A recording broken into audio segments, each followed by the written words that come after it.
Hey folks, how's it going? Jay here. Welcome back to the channel. So, real talk. Oh, and by the way, if you're new to the channel, consider subscribing because this is where we talk about hi-fi stuff. And if you like hi-fi stuff, then maybe you'll stick around. But, real talk. I get questions all the time from people that says, I love the stuff you're reviewing, Jay, but I just don't have the money to buy it. Is there nothing I can do to enjoy music? And here's my suggestion. I didn't have a lot of money when I got into this hobby. I had very little money. I mean, I was in university. I was eating instant ramen for weeks to save up money. And I saved up $300 to buy a used Sennheiser headphone. And I was like shaking, this famous story about me shaking to give this $300 to the guy who was selling me the headphone. He's probably laughing if he's watching this right now. And then all this happened. I got a job, I saved up a little bit more. So here's the thing. Bottom line, anyone can save. But that's how I got started. So I understand where you're coming from. But you don't need to spend a lot to get a very good, decent system. Yes, if you spend more, then yes, the chances are you can get a better system. But not only that, but you need to do your homework. It doesn't work like that. You can't just throw money at hi-fi and expect that kind of performance to just happen. Whether you spend $10 or $100 or $500,000, you still need to do your homework. And that's the beauty of hi-fi, is everyone needs to do their homework. Because I've heard a $500,000 system all the way up to $1.5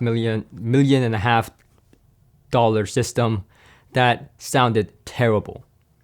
Because the synergy matching wasn't there, the gear wasn't, right match with the speakers, etc.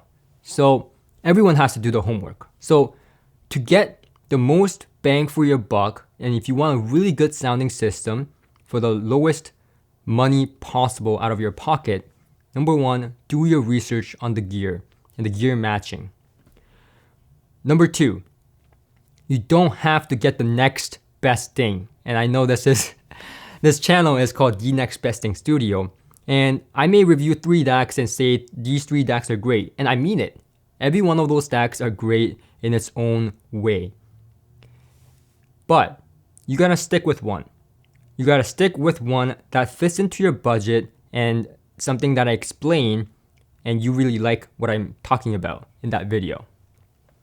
So you gotta get something, right? So you can't just keep looking at the next best thing and thinking, oh, my purchase was crap, or oh shit, maybe I should reconsider my purchase. You have to pick something. So that's number 2. So you gotta make a decision. And this is hard for a lot of people, including myself, because I have trouble making decisions sometimes. It's like me and my girlfriend, we sit down and we go, what should we eat today? And we can't decide for the next hour. So, same problem. Number 3, you shouldn't even consider buying hi-fi at all if you don't have the room or acoustic treatment. So I know some audiophiles, they don't like acoustic treatment. And if your room is fine, then sure. But if your room is like ringing, you do the clap test. A clap test is where you clap and then you hear the resonances, because if you clap in an empty room, it's very different from clapping in a dead sounding room.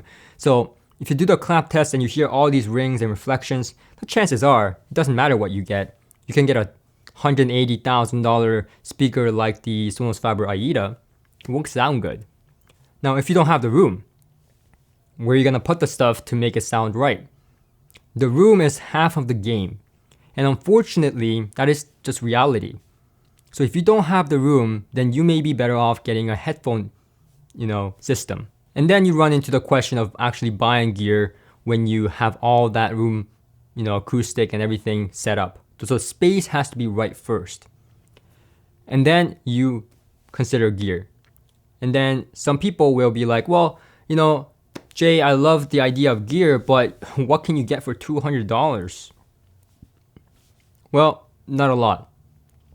But what you can do is do what I did and venture into the vintage world. Because realistically, if you're buying new, you are thinking about the person that built it, he needs to get paid. And if it's a distributor and dealer network, the dealer needs to get paid. So realistically, if you're buying new, that's like kind of hard. But if I am buying used, the thing may be worth $2,000 when it was made, but some people used it for 5-10 years, and now it's worth much less. Now, I'm not talking about the collectible stuff, obviously, but most stuff have depreciated in price. The other way is buying used gear that is not vintage. So if you really like something, check the used market. Now, I made a video about that. I made a video about how you can buy vintage or used gear without getting ripped off or scammed. So I'll link it in the description below for you. But you can buy modern gear that has been used for sometimes 50% of the MSRP. So that's a really good deal. I mean, that's not a deal that you're gonna get from a manufacturer or any of the, dealers for sure. So that's something you may consider doing. So at the end of the day, you have options if you look for it. You don't have to be filthy rich. You don't have to have all the money to spend on hi-fi.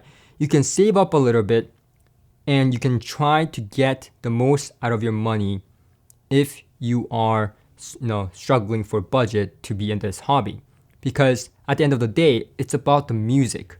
So if you can afford a really good system, everything in for $1,000, $500, $300, I would be very impressed if you can get a good sounding system together for $300. Take it as a challenge. And if you can, then you've just saved a lot of money and you are enjoying your music. And that's all that matters at the end of the day. Because I believe that at the end of the day, the audiophile journey is not about just throwing in money to get, a $500,000 system that sounds good. A $500,000 system should sound good. But I think the beauty is finding budget gear, getting the most out of your money to put a system that is not $500,000 and still sound amazing for the fraction of the price. I think that's where the beauty lies. Because I can go buy a new car right now. But if I can get a car that's used, that was, maybe used for a year or two, so it's still the latest model, far as I'm concerned, but has like very low mileage for like half the price, I can drive that car for a very, very long time, and I've just saved 50% of what I would have spent if I bought a new car. And I'm still driving the same car as the person who bought the 2018, model for full price, for example. So there you have it. So that's it from me. If you enjoyed this video, please consider subscribing and also consider joining our Patreon to keep us independent and keep these honest videos and reviews coming. Until next time.